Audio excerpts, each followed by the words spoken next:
Ketika dunia terbakar, kasih masih bisa dipilih. Kisah panjang Perang Dunia Kedua dan panggilan firman Tuhan. Pada awal abad ke-20, manusia merasa dirinya tak terkalahkan. Teknologi maju, industri berkembang, dan bangsa-bangsa besar berdiri dengan dada membusung. Namun di balik semua itu, kesombongan tumbuh pelan-pelan. Dan dunia lupa bahwa tanpa kasih, kekuatan hanyalah alat kehancuran. Awal dari luka panjang. Perang Dunia Pertama meninggalkan luka yang belum sembuh. Kota-kota hancur, ekonomi runtuh, dan jutaan orang pulang dengan jiwa yang patah. Dari puing inilah, di Jerman, bangkit suara yang penuh kemarahan. Suara yang menawarkan harapan palsu melalui kebencian. Adolf Hitler berdiri di hadapan massa, bukan dengan senjata, tetapi dengan kata-kata. Ia menjanjikan kebesaran, namun menabur kebencian. Dan ketika kebencian diterima sebagai kebenaran, seluruh bangsa mulai kehilangan nurani. Pada 1 September tahun 1939,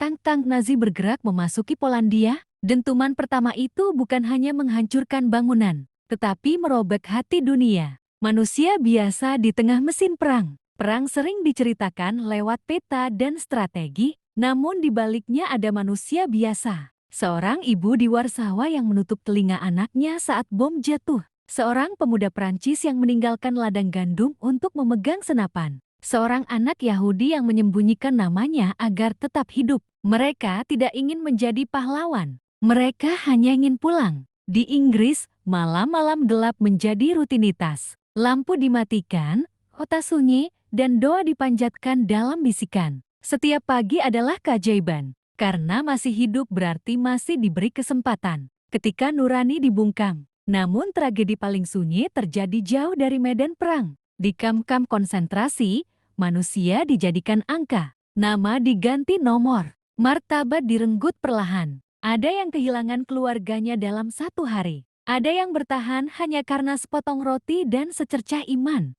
Dan ada yang berbisik dalam hati. Tuhan, jika Engkau masih ada, jangan biarkan dunia melupakan kami. Holocaust bukan sekadar kejahatan Nazi. Ia adalah peringatan tentang apa yang terjadi ketika dunia memilih diam. Api menyebar ke seluruh dunia. Di Asia, perang menampakkan wajah lain. Pendudukan Jepang membawa penderitaan panjang. Kerja paksa, kelaparan, dan ketakutan yang diwariskan lintas generasi. Lalu Pearl Harbor terjadi. Amerika Serikat terbangun dari keraguannya. Perang kini tak terhindarkan, dan setiap benua ikut merasakan nyerinya. Namun bahkan di tengah kehancuran, manusia masih mampu memilih keberanian. Keberanian yang lahir dari harapan. 6 Juni tahun 1944, pantai Normandia dipenuhi kabut, doa, dan ketakutan. Para prajurit tahu, banyak dari mereka tidak akan kembali. Namun mereka tetap melangkah, bukan karena ingin membunuh, tetapi karena ingin mengakhiri pembunuhan. 1 langkah ke depan, 1 harapan bagi dunia. Perlahan, tirani runtuh, Berlin jatuh, dan kegelapan kehilangan tahtanya.